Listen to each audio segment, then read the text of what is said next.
Hey guys, Infidel1258 here. Today I want to share with you a clip from a recent Splinterlands live event. This is with my members from my YouTube channel. If you want to participate in these live events, check out my community tab on my YouTube homepage and you can consider joining at whatever level you want. Thursday night is for my members, and in this one we talk about Conqueror Jacek.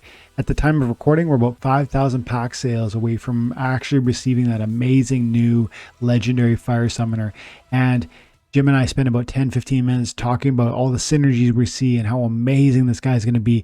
I actually think he's going to be meta redefining. I think fire might be the new Splinter, not just because of Jacek, but also because of Skargor and what that's going to be capable of providing to us. But right now we're going to focus in on Jacek. That sounds interesting. Stick around, stay tuned, like and subscribe. Have an amazing day. God bless. There's so many things going on, and including Rooney sold out in like a minute today. Did you participate in that conversation, Jim?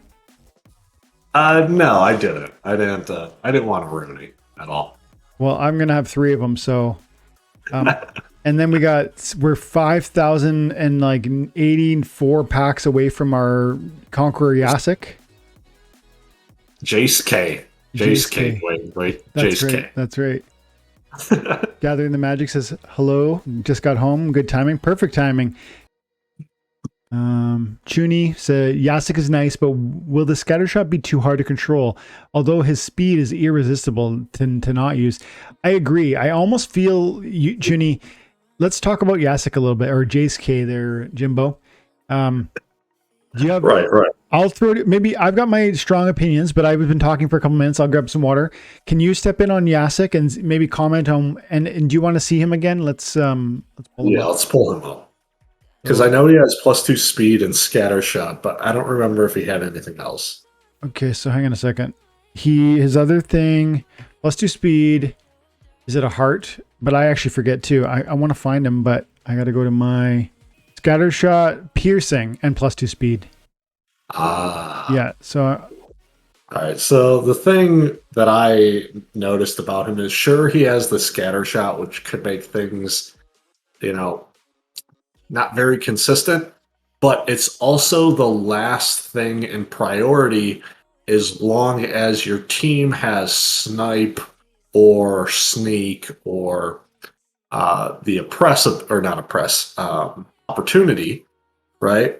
So you have ways of working around that scatter shot. Mm-hmm. And also if your team has blast, which there are some creatures that do, Mm-hmm. that have the snipe or anything, that makes it to where the scatter shot is now kind of better, because rather than attacking just the front line, well, now you have that opportunity to then be striking them in the back line and ignoring taunt in general, which also know taunt is pretty big.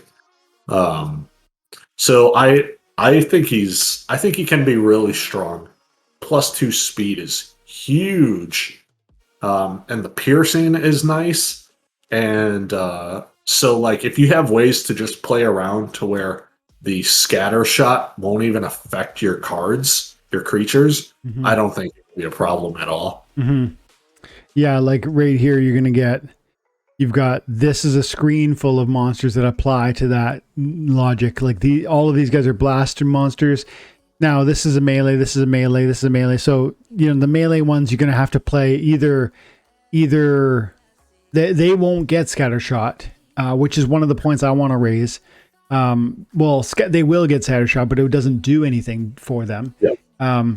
And so one of the things you can do to really control, to like put a fine point on what you would be trying to do with Jacek or whatever his name is. Jace K. Yeah, of course. Yeah, I think that's what the scholars all agree. Yeah. One of the things you could do to really direct that craziness would be just to focus on a melee play, which meaning like primary tank, secondary tank, sneak attack, opportunity, melee across the board.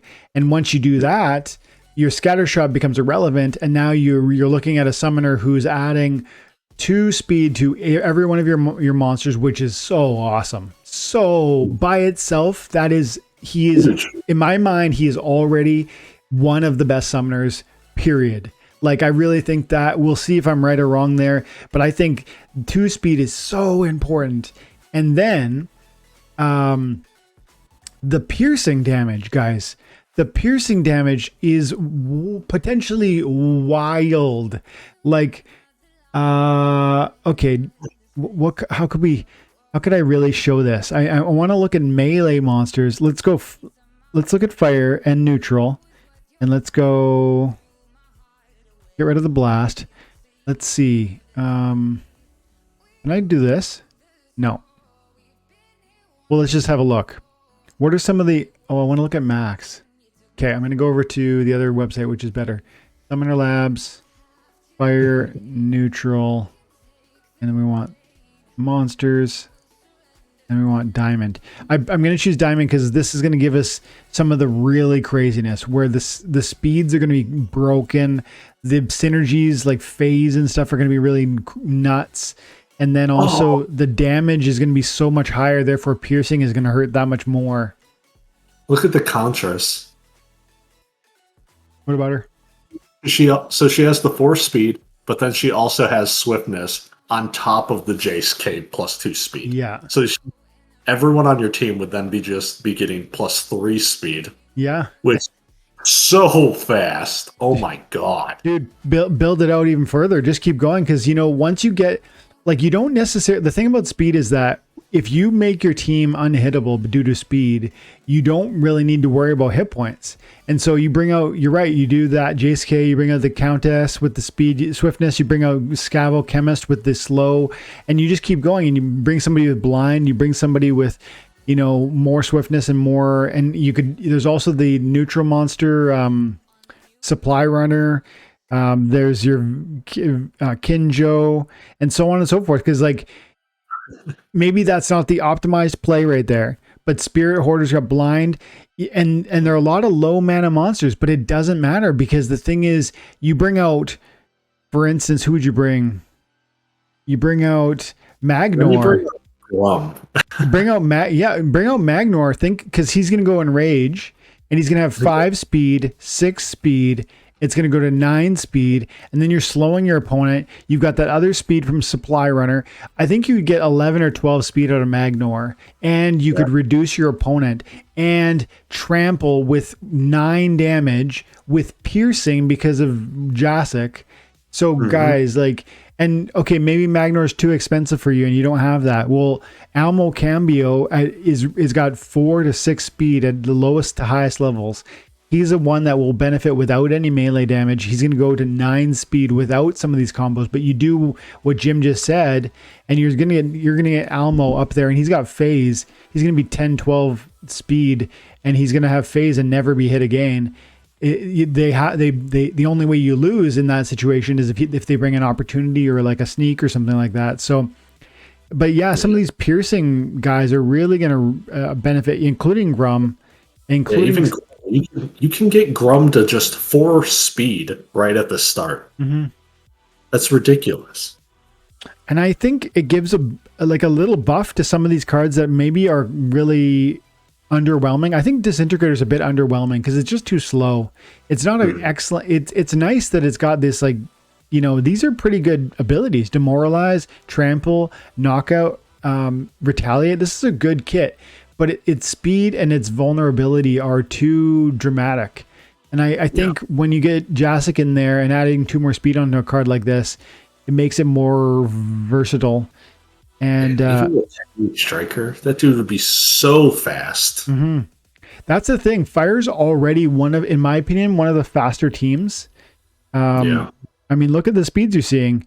5, 4, 6, 4, 5, 6. You know what I mean? A lot of fast monsters in this team. And you're going to throw 2 more on there and piercing. Phineas Rage with the pierce and the retaliate. And, oh man, some of these cards. Phineas Rage with Scargore. Oh my goodness. Mm-hmm. The enraged on him where he's like, oh yeah, that's fine. I have baseline 11 HP. Yeah. Along like 6 speed already. Yeah, sign me up. Yeah, totally. He's ridiculous. And cards like this one too, Molten Ogre with the huge hit points and the trample and demoralize. So, we're kind of pulling away from Jacek, but I think Jacek is amazing. There's kind of no two ways about it. The only thing that Jacek doesn't have is that he's not neutral or dragon, which means he's limited to the monsters we're looking at. But these monsters synergize really, really well with what Jacek's going to bring, and so he's going to be immediately one of the best summoners in the game, in my opinion. Especially with having like some pretty good reach monsters, like that scatter shot doesn't matter, but then having the piercing along with that 2 speed. Yeah. Mad Control, the Phineas Rage, and then there's that new guy, I forget I think he's like a 5-drop. 5-draw. Oh yeah. I know who you mean. He has Enrage also. Yeah, he's a newer card. Maybe I go like this for I think he's a Chaos Legion. This guy. Yeah. Oh yeah, there he is. Yeah. And like that dude's pretty well statted for 5 mana. Yeah. That's pretty decent. Yeah, he's kind of been one I overlook a lot lately too, because he's just too vulnerable, but he is in the second position, which makes him a lot more safe. And then, he does a lot of damage. So I think he's worth more attention than I currently give him. So, I mean, Jacek's awesome. He's going to work really well. And you're right. The fire might be one of the new, this might move away from Jotun. Not that Jotun will be bad in this new setup, but just different. It almost is gonna really diversify what fire is capable of, because I think Jacek is amazing, and I think Scar Gore is really good too. Yeah. It really changes up the play style. Mm-hmm.